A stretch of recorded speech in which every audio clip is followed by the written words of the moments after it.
El día de hoy vamos a hablar de un tema que si quisiéramos tratarlo a detalle, nos podríamos pasar 6 horas platicando acerca de esta enfermedad y no nos alcanzaría el tiempo. Vale la pena que todos nosotros aprendamos un poco más de esta enfermedad porque tiene el problema de ser una de las enfermedades con mayor porcentaje de incidencia en la población adulta. La gran mayoría de las personas con una edad superior a 45 años de edad presentan algún tipo de situación, ya sea de estilo de vida, como es el sedentarismo, de alimentación, como es el consumo excesivo de alimentos procesados, azúcares añadidas y alimentos con alto contenido de grasa, que podrían influir en que desarrollen resistencia a la insulina, siendo la resistencia a la insulina un precursor o más bien una señal de alerta que nosotros tendríamos que observar para poder prevenir el desarrollo de diabetes en nuestro organismo. Así que hablemos de diabetes para no expertos.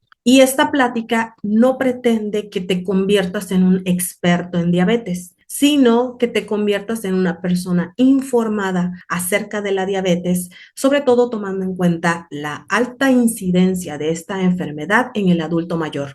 En sí, ¿cuál es el problema de la diabetes? Por ejemplo, cuando hablamos de hipertensión arterial, la respuesta rápida que el problema de la hipertensión arterial puede desembocar en un infarto. Y ojalá fuera el único problema, porque también puede desembocar en alguna parálisis parcial, en alguna embolia, en un accidente cerebrovascular que nos deje imposibilitados de por vida.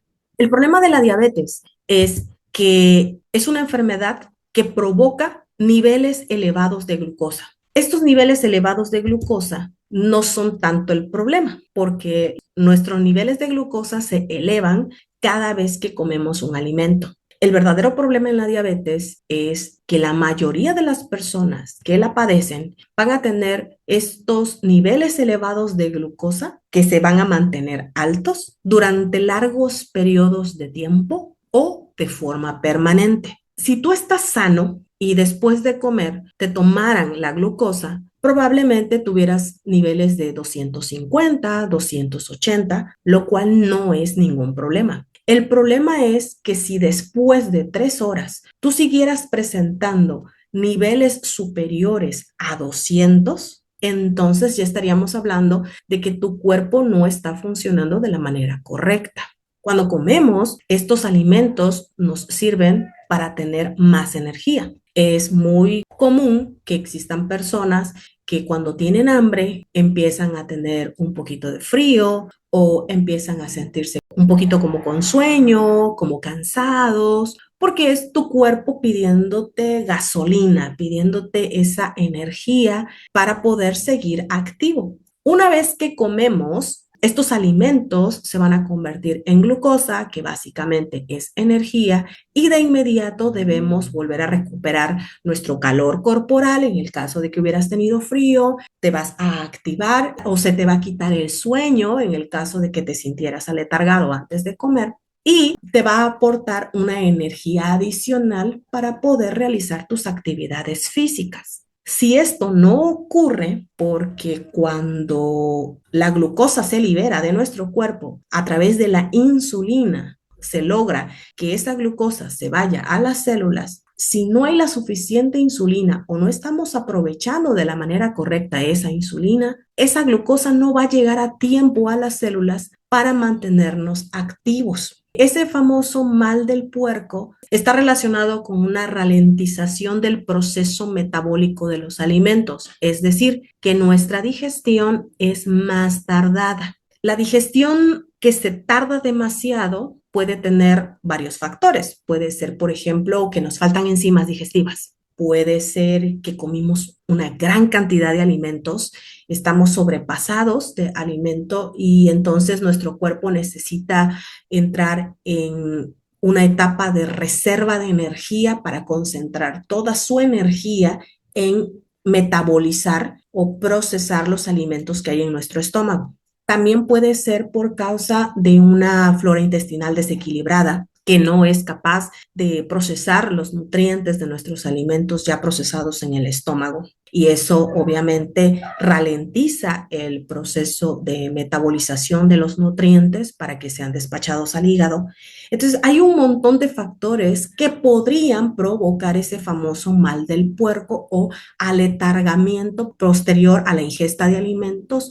O bueno, si no eres de México, ese sueño que te entra después de comer. No es correcto que te dé sueño después de comer. No debería ocurrir. En la mayoría de los casos viene relacionado con haber comido demasiada comida.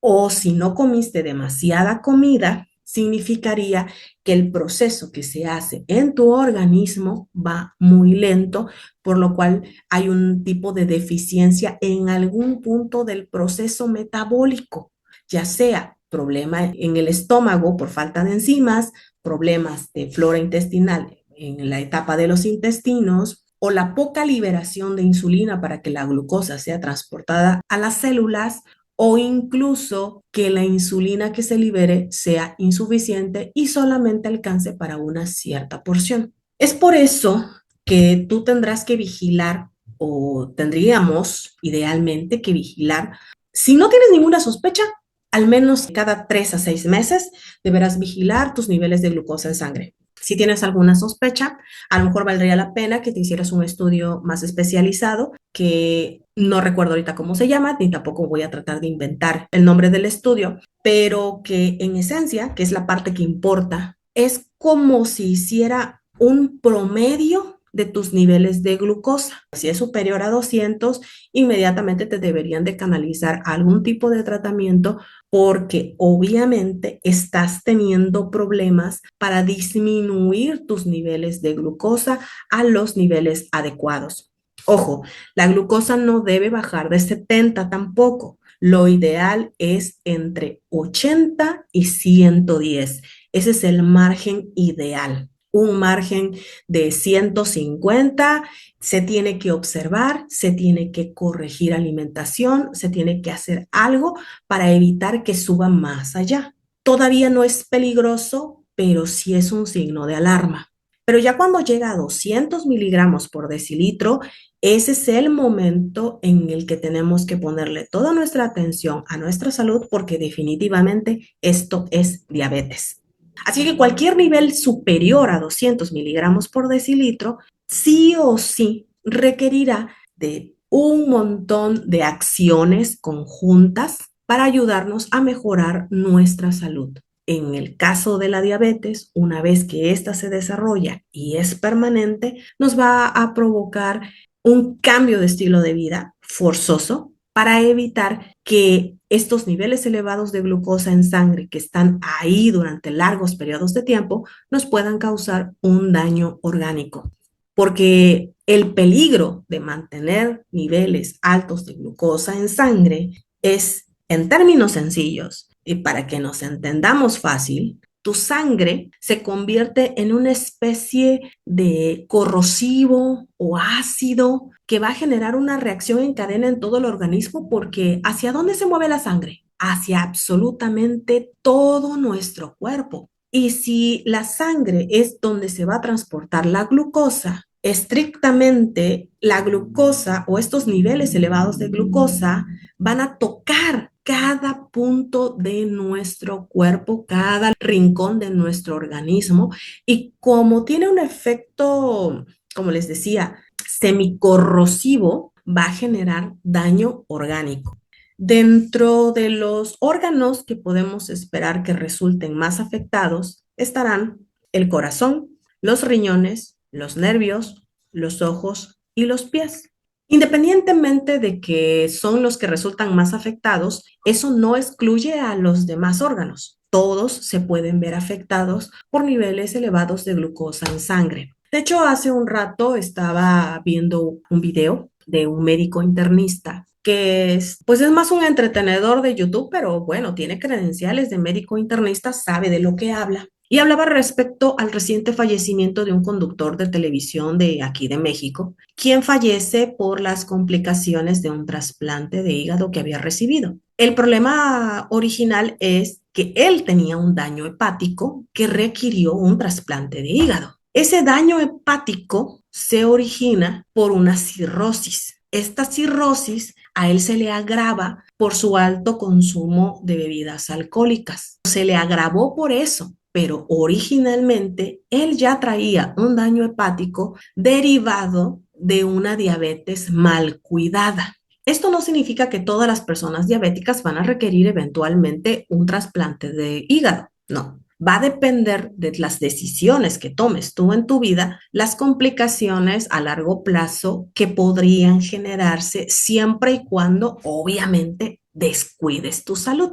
La gran mayoría de las personas diabéticas viven en una zozobra constante, pensando que van a perder la vista, que se les va a gangrenar el pie y lo van a tener que amputar, que van a tener problemas del corazón, que van a tener problemas renales y que van a tener problemas del hígado. A mucha gente diabética le han pasado este tipo de cosas, pero la parte que omite la mayoría es que son personas diabéticas que no se están cuidando, así de simple. En cuanto al corazón, la complicación que hay con una diabetes no controlada es que va a dañar los vasos sanguíneos, porque la diabetes, entre otras cosas, provoca un mal funcionamiento del hígado. El hígado, como vimos en una capacitación anterior, va a liberar no solo glucosa y no solo nutrientes, sino también ácidos grasos, así como también colesterol y triglicéridos. Si nuestro hígado funciona de manera inadecuada y libera una cantidad de colesterol y triglicéridos demasiado elevada, estos pueden agolparse en las arterias y generar una capa grasa que provoque un aumento de la presión arterial. La misma cantidad de sangre que tenemos todos los días tiene que ahora trasladarse en tubos más estrechos. Este aumento de presión arterial va a generar un mayor desgaste en el corazón y eso puede derivar en problemas coronarios derivados del desgaste excesivo del corazón. Entonces, el daño en los vasos sanguíneos puede terminar provocando un infarto. ¿Eso significa que todos los diabéticos van a tener infartos? No. Las personas diabéticas no controladas pueden aumentar el riesgo de desarrollar alguna enfermedad del corazón. En cuanto a los riñones, recuerden que los riñones son como que el filtro que elimina los desechos que se generan en nuestro organismo. Cuando hablábamos acerca de digestión, yo les decía que una vez que pasa por el estómago y el intestino, después pasa al intestino grueso, se van a generar desechos en el intestino grueso que tendrán que ser expulsados mediante el colon. Si no hay una buena digestión y sobre todo no hay una eficiente eliminación de desechos, pueden crearse impactaciones intestinales, es decir, que restos de heces fecales quedan pegadas en el intestino, propiciando el aumento de bacterias dañinas que van a intoxicar nuestro cuerpo. Ocurre lo mismo en el tema del riñón. Así como el intestino grueso y el colon van a eliminar los desechos sólidos, el riñón va a eliminar desechos líquidos que pueden llevar toxinas. Dentro de las toxinas que va a eliminar también los excesos va a eliminar el exceso de vitaminas hidrosolubles que no necesita nuestro cuerpo, va a eliminar otro tipo de desechos que tenemos que eliminar forzosamente a través de la orina y también va a eliminar el exceso o parte del exceso de glucosa que no se pudo aprovechar en las células. Y si hay demasiada glucosa en sangre, cuando ésta pase por los riñones, el riñón va a tener que trabajar extra para poder eliminar ese exceso de glucosa, porque en términos simples, el riñón ya tiene calculado más o menos cuánta glucosa va a ir eliminando todos los días. Esto porque es la glucosa que termina siendo desechada de manera normal, porque no todo el alimento se va a aprovechar todos los días, o al menos no en la misma cantidad, porque va a depender de nuestras necesidades nutrimentales ese día en específico. Pero en promedio, el riñón va a tener más o menos una medida de cuánta glucosa va a eliminar en la orina.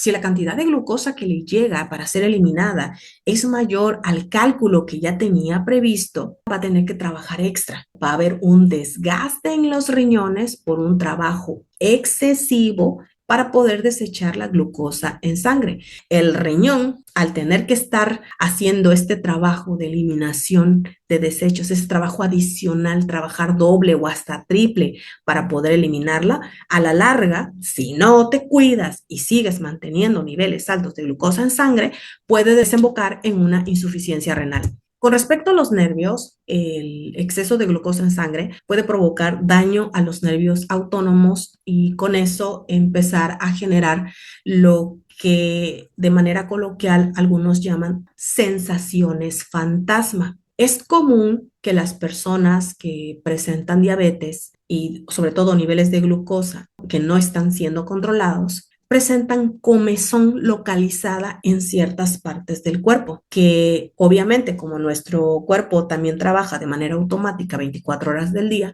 podría estar rascándose de manera constante en esos lugares y provocarse heridas. Esto porque ya hay un daño a nivel nervios y son las famosas neuropatías, que también puede provocar ciertos dolores que en teoría no deberían existir. Y digo en teoría porque yo no te puedo asegurar que ese dolor o esa comezón o esa molestia específica está completamente en la mente del diabético, ¿no? Puede ser un dolor real, pero si hay mucho descuido de tus niveles de glucosa, puede alterarse el sistema nervioso y provocar estos famosos estímulos fantasma que pueden desembocar en molestias bastante agudas. En cuanto a los ojos, para nadie es desconocido que, de acuerdo a la sabiduría popular, la diabetes causa ceguera.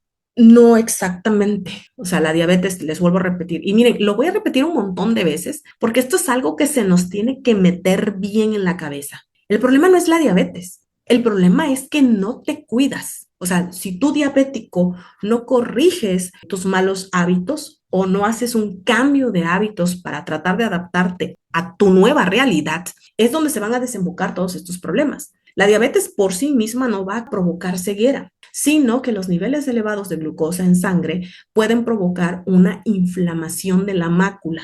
Y esta inflamación va a ir reduciendo tu capacidad de visión en uno o incluso en los dos ojos, va a depender.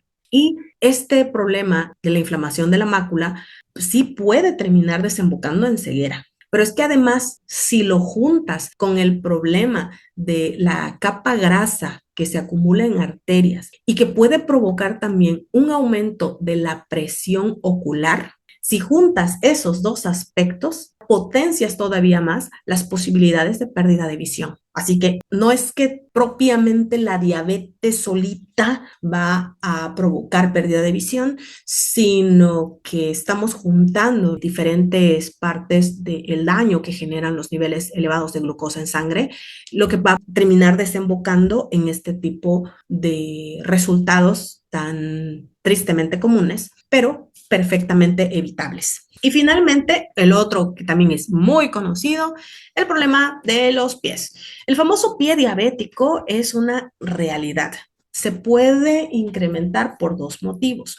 Uno, recuerda de nuevo, problemas de circulación derivados del taponamiento de las arterias, de que a pesar de que con la presión arterial algo elevada no le sea posible a tu organismo poder bombear la cantidad correcta de sangre a las extremidades inferiores, que los pies son los que quedan más lejos del corazón. Entonces son los últimos que van a poder recibir la irrigación correcta de sangre para permitir que la movilidad sea más eficiente. Si le agregas el tema de la neuropatía o de esas comezones o dolores que se pueden presentar y que aunado a esto también los pacientes diabéticos pueden presentar que su proceso de cicatrización sea más lento o en ocasiones si está de verdad demasiado elevado los niveles de glucosa en sangre es complicadísimo o casi imposible lograr que una herida cierre juntas todo esto, resulta que la comezón te dio en los pies, te generas una herida que no puede cicatrizarse rápidamente y que además no hay suficiente flujo o irrigación de sangre a tus pies, va a provocar ya sea una infección o un gangrenamiento de las extremidades inferiores que puede desembocar en una amputación. Pero de nuevo, tienen que juntarse muchos aspectos para que desemboque en una situación como esta. Ahora, hablando de la insulina, hay que entender que la principal herramienta que tiene nuestro cuerpo para combatir los niveles elevados de glucosa en sangre es la insulina. La insulina es una hormona que es producida y excretada por las células beta del páncreas y va a ayudar a que la glucosa en sangre entre a las células del cuerpo para que puedan ser utilizadas como energía. Si la cantidad de insulina que nosotros tenemos presente en nuestro organismo no es eficiente o no es suficiente, este proceso que debería realizarse de manera natural no se va a realizar, provocando que entonces las concentraciones de glucosa en sangre permanezcan elevadas. En la diabetes, la insulina va a tener dos características esenciales. Puede ser que la insulina no sea eficiente o no sea suficiente. Suena como mutuamente excluyente, ¿no? Pues a ver, por fin, ¿está o no está? ¿Sirve o no sirve? Si no está, pues obvio que no va a servir. Si está, ¿cómo va a ser que no va a servir? Porque pues esa es su utilidad.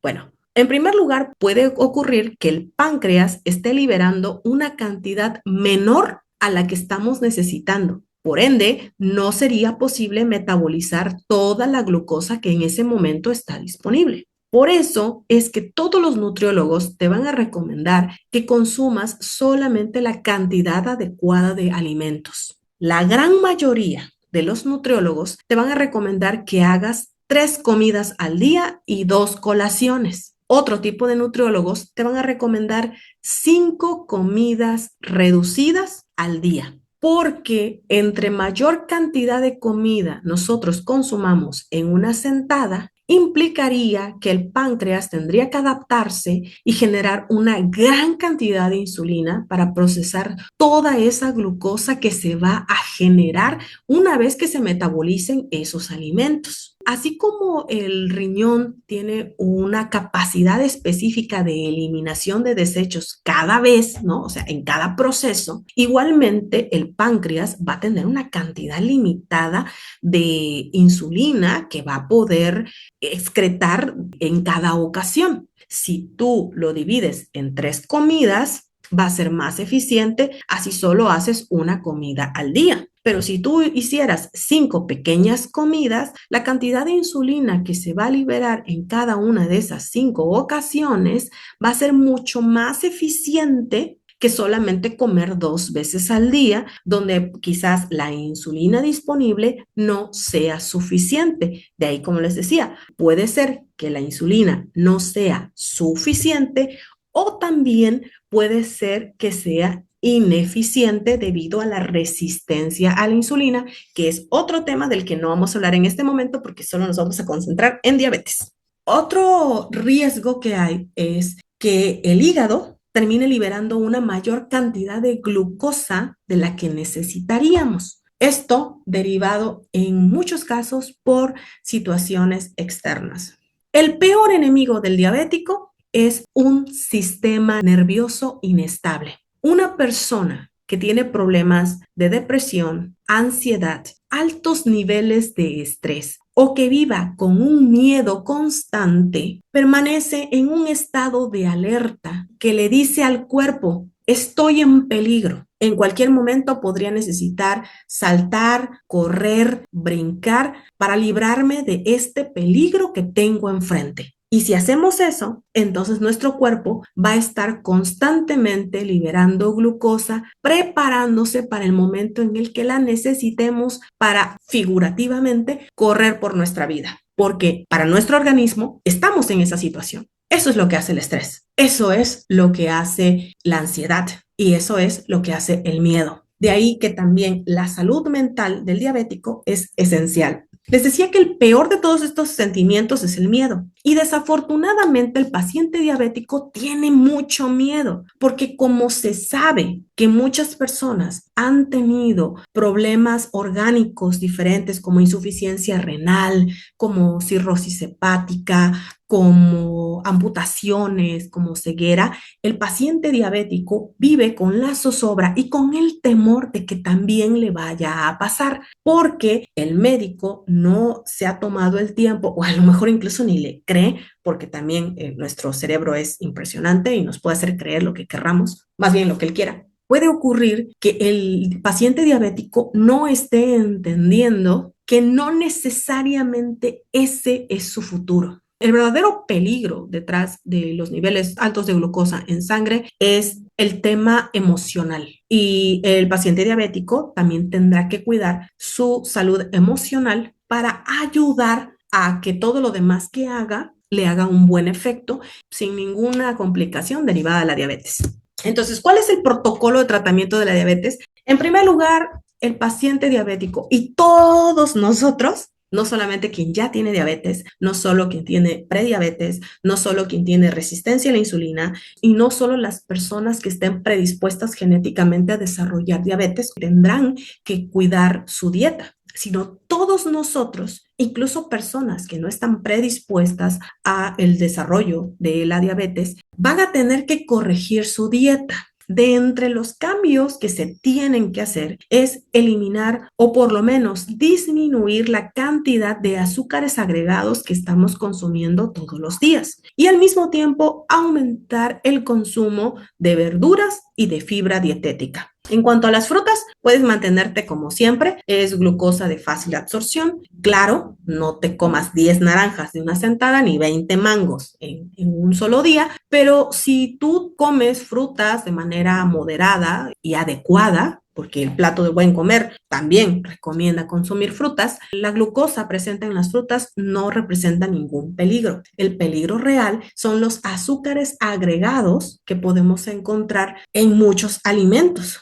¿Qué significa? Empiecen a revisar las etiquetas, no como una medida de terror, no, sino para que vayan haciendo ahí su cálculo más o menos. Por ponerles un ejemplo, una persona me decía que si una persona podía tomar el café con leche de Atomy, cada sobre va a contener 5 gramos de azúcar. Estrictamente es azúcar agregado, porque es para conseguir un sabor agradable en nuestro paladar. Pero 5 gramos de azúcar equivalen solamente a una cucharadita cafetera. Entonces, tomar el café con leche de Atomy no representa ningún peligro para el diabético siempre y cuando no se tome 5 cafés al día. Si se toma 1 o 2 al día, no va a haber mayor problema. Pero si dice, bueno, este café sí es bueno para los diabéticos porque trae poquita azúcar, me voy a tomar 5, pues no, porque ya te estás tomando 5 cucharaditas de azúcar. A eso es a lo que me refiero. No necesitas privarte de los alimentos que te gustan, sino no exagerar en el consumo de ciertos productos que si los comes en exceso podrían aumentar tu ingesta calórica a través de azúcares agregados. Es todo. Si tú puedes ir cambiando tu estilo de vida y si a tu café originalmente le ponías 2 cucharadas cafeteras de azúcar, pues reduce y ponle 1,5. Tú que estás sano, tú que quieres prevenir la posibilidad de adquirir diabetes, bueno, pues puedes bajarle media cucharadita. Cuando te acostumbres, pues le bajas otra media cucharadita y nomás le echas una. Y así le vas bajando y vas haciendo esos pequeños cambios hasta conseguir algo que siga siendo disfrutable para ti, pero lo menos dañino posible. Lo otro, hay que moverse. Necesitamos ejercicio regular. La glucosa es energía. La energía la vamos a utilizar principalmente para movernos. Si tú estás generando una mayor cantidad de glucosa disponible, lo mejor sería que la utilices. Si después de comer te duermes, te acuestas o te quedas sentado viendo la televisión, esa glucosa no se va a gastar. Si tú después de comer das un pequeño paseo o antes de dormir das una pequeña caminata, eso te va a dar un gasto adicional de energía que va a ayudar a reducir los niveles de glucosa permanentes en sangre. No necesitas pasar 2 horas en el gimnasio todos los días para poder ayudar a ese gasto de energía. Porque a lo mejor si de un día para otro decides que vas a ir al gimnasio todos los días y después te empieza a dar flojera y es que hoy cerraron y es que hoy hacía frío y es que hoy hacía mucho calor, ya no estás haciendo un verdadero cambio porque es probable que lo abandones. Pero si tú empiezas con pequeñas cosas, con pequeños movimientos, con una caminata, con un paseo, con caminar a la siguiente parada del camión para asegurarte de por lo menos haber hecho un poquito extra de ejercicio físico, ya es glucosa que se quemó, ya hay un gasto de energía que ya no va a estar presente en sangre. Y el último es el consumo de medicamentos de apoyo. Una persona que tiene diabetes sí o sí debe tomar medicamentos. Uno de los grandes problemas que yo he visto con personas que tienen diabetes es que dicen, yo no me quiero tomar la metformina porque la metformina te deja ciego, porque mi comadre estaba tomando la metformina y se quedó ciega. Lo que no sabía es que su comadre se bajaba la metformina con una Coca-Cola. Entonces, no hay poder humano que logre que ese pobre medicamento haga algo en contra de esos pésimos hábitos alimenticios que estaba teniendo la comadre. Sí es importante que si tienes diabetes, vayas a tu médico, te medique y sigas al pie de la letra la medicación. Conozco varios casos de personas, pacientes que me lo han contado directamente, que dicen que nada más van al médico cada mes para que le den sus pastillas y que le dicen al médico que sí se lo toman, pero no se lo toman porque no vaya a ser que le haga mal en el riñón. Entonces se engañan solos porque al final de cuentas el médico a lo mejor hasta le va a subir la dosis creyendo que a lo mejor el problema le ha ido aumentando a esta persona o que necesita un nuevo medicamento o que además de este primer medicamento va a necesitar un segundo medicamento para que le haga un mayor efecto y la persona pues simplemente se engaña sola porque no se está tomando el medicamento. Entonces esta persona va a tener problemas de salud en el futuro derivado de que no quiso hacerle caso a su médico. Obviamente no es la única manera de mantener controlados nuestros niveles de glucosa. Ya les dije, hay que cambiar la dieta, hay que empezar a moverse, pero sí, si ya presentas diabetes y tus niveles ya están sobre 150, no esperes a que te lleguen a 200 para empezar a tomar tus medicamentos. Empieza a tomarlos ya.